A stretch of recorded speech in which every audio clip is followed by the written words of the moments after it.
out it was true. Right? When that class ended that winter, 28 of them ended up with resident assistant positions. Right? Because now they had something to talk about. Now they began to understand that. No one said I had to do anything with that. It was just an opportunity sitting there. There was a need. Here was an opportunity. That course is still around to this day. And I'm proud of that. So as folks have come, it's been used as a way of getting folks interested in that whole mindset around going into leadership roles. So it's not just limited to resident assistants, but anybody who wants to do any kind of leadership role on Michigan State's campus.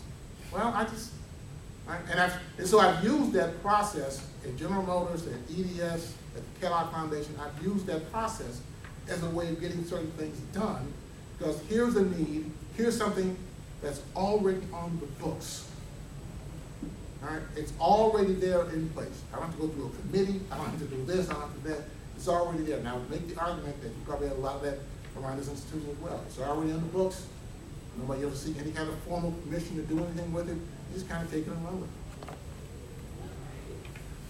Now, you can also use external activities, volunteer activities, to also fuel your leadership stuff as well.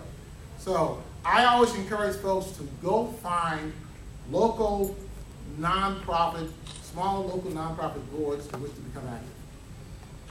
All right? Do volunteer activities. Take on subcommittees within these kinds of organizations. Churches always have some committee to do something, but there are also all kinds of nonprofits that literally look for folks like you all the time to come and help them.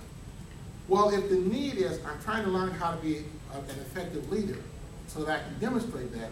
If it's not happening formally in my own organization, I can make it happen informally outside of the organization, and then use that as conversation and transferable skills back into my home organization.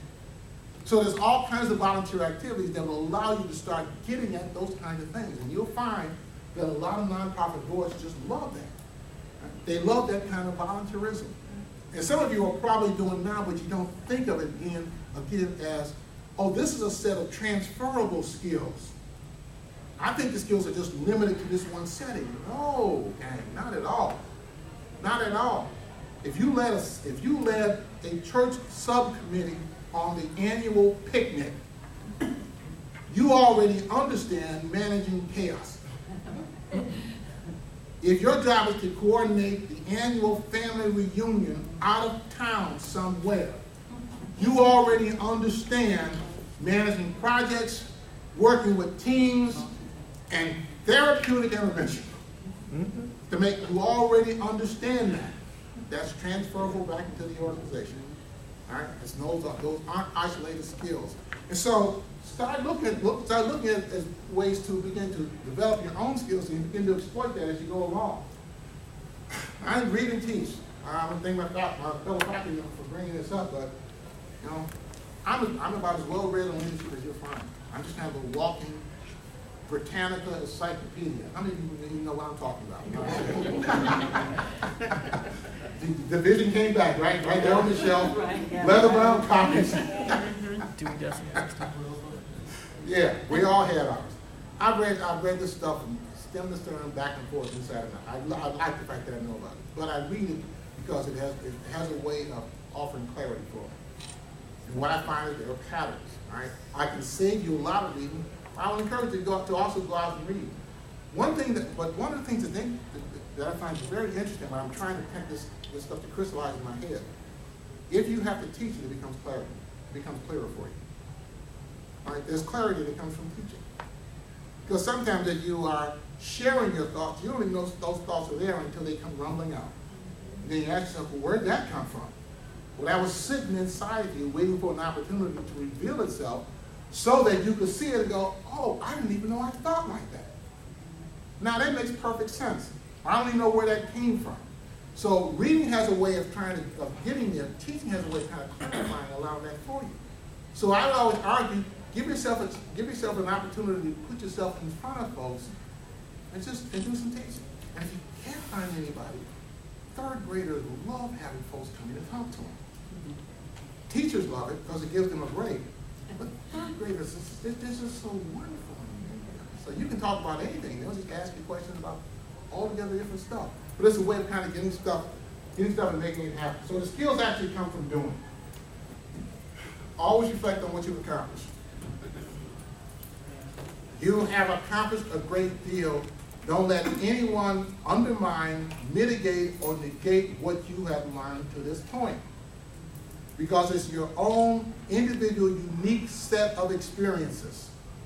And when someone says, well, compared to someone else, you don't compare it to someone else, because everybody's life and path is different.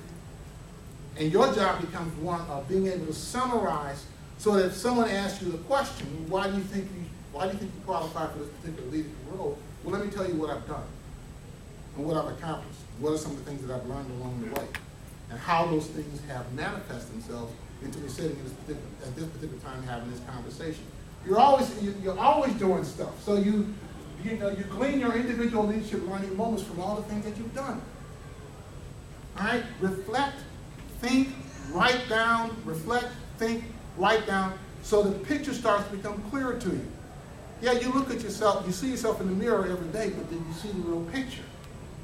And sometimes, most of the time, we don't see the real picture until we've actually had time to sit down and reflect on it and think about some of the things that we accomplished. Then you evaluate each lesson. Every bad lesson is a good lesson. And every good lesson is a good lesson. All right? We learn just as much from our mistakes as the things that we accomplish. If we lived through that mistake, it wasn't deadly. All right? And so we managed to move forward with that. So look at your landscape, pick your targets, balance humble with blowing your horn. What does that mean? From time to time, you've got to let people know you exist. You've got to let people know that you've accomplished something. It becomes a lot more objective when you've got a good summary of the things that you've accomplished, so that people can begin to talk about that. All right? And, we usually not measure by the idea, but the idea is completion. So, last thought. Don't confuse motion with movement. Just because you are in motion doesn't mean you're moving. All right? Leadership is about movement, about getting from one task to the next. All right? Okay, I think my time is winding down. Apparently there's other stuff that needs to happen. So, I think everyone has something to please feel free to fill it out if we have any questions. If not, I want to thank you all for spending time with me this morning. It's good to see you.